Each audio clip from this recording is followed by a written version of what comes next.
Kaum nasionalis biasanya dalam otak bawah sadarnya mengatakan apapun yang dilihat akan mengacu pada nation interest, nation threat, nation right, survival of the nation. Misalnya ada sebuah kebijakan. Pejabat yang nasionalis melihat apakah nation haknya terpenuhi terlebih dahulu. Jika terpenuhi, baru rakyatnya. Baru kekayaan alamnya terlindungi nggak? Baru pejabatnya. Baru mikirin global dan negara lain. Demikian juga rakyatnya. Begitu ada kebijakan pemerintah, mereka tidak berpikir dulu saya dapat apa, namun negara dapat apa. Negara, nation, haknya terpenuhi, baru rakyat mendapatkan haknya. Dan perlu diingat berkali-kali, nation itu bukan government, negara itu bukan pemerintah. Pemerintah itu pejabat yang dipercaya oleh rakyat untuk suatu periode tertentu, untuk membangun negara dan rakyat. Di dalam membangun, kalau berpikir nasionalis, sekali lagi kita diskusikan, maka yang diutamakan adalah nation. Kalau mereka nasionalis, semuanya untuk negara terlebih dahulu. Misalnya, di dalam mengelola kekayaan alam. Katakan nikel. Nikel kita digeduk. Pertanyaannya, negara dapatnya apa? Rakyat dapatnya apa? Alamnya tetap terjaga atau brutal mining penambangannya sehingga rusak itu alam sisanya? Maka di dalam perjalanan bernegara, kita harus waspada sebagai rakyat. Pejabatnya nasionaliskah atau individualis? Atau melayani suatu kepentingan? Biasanya yang dilayani tentunya yang paling menguntungkan dirinya. Kalau melayani rakyat, pasti rakyat diuntungkan. Itu seharusnya. Tetapi apakah pejabat negara seperti itu? Sebentar, bagaimana kalau kita ke negara tetangga kecil kita di wilayah selatan Pasifik? Hanya sebagai contoh. Tujuannya apa? Tujuannya adalah kita ingin samakan persepsi kita, wahai kaum nasionalis New Mind. Kita pasti semua setuju. Salah satu kewajiban pengelolaan ESDM adalah sustainable sumber daya alam. Bukan eksploitasi secepat-cepatnya seperti sekarang.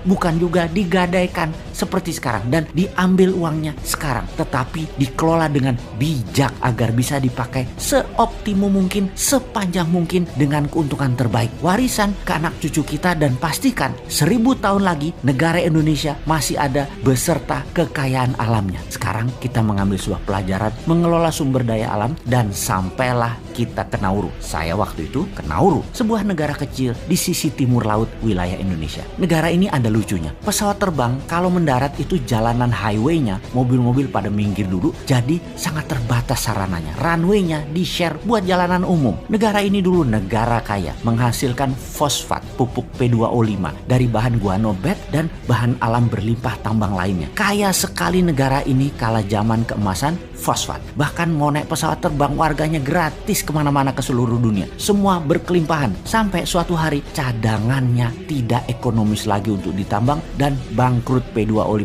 tambang fosfatnya. Devisa negara dari tambang fosfat menjadi nol. Sekarang mereka miskin dan hanya hidup salah satunya membuat diri mereka yaitu negara free tax country seperti British Virgin Island. Namun seberapa besar pendapatannya? Kecil juga. Ditambah wisata masih kecil juga. Apa yang terjadi pada mereka? Kala itu negara pengeruknya adalah Amerika. Bagi Amerika nggak peduli mereka dengan kekayaan alam negara Nauru. Pokoknya sikat aja sampai habis. Ya begitu tidak ekonomis, pindah. Sesederhana itu. Nauru mereka lupa mengelola kekayaan mereka akan sustainability. Kekuatan jangka panjang dengan sumber yang dikelola optimum. Sebetulnya bukan untuk menumpuk sekarang dan dihabiskan sekarang. Kalau saja mereka paham yang namanya SWF, Sovereign Wealth Fund. Mereka menjaminkan fosfat mereka untuk membangun misalnya Nauru sebagai hub maritim perkapalan ikan selatan Pasifik, negara turis dengan kasino layaknya Monaco misalnya, membangun free tax country lebih cepat di mana fosfat tadi ketika habis bukan habis hanya mendapatkan pajak saja, namun pokoknya juga dapat. Mereka sudah gantikan kekayaan alam tadi dengan aset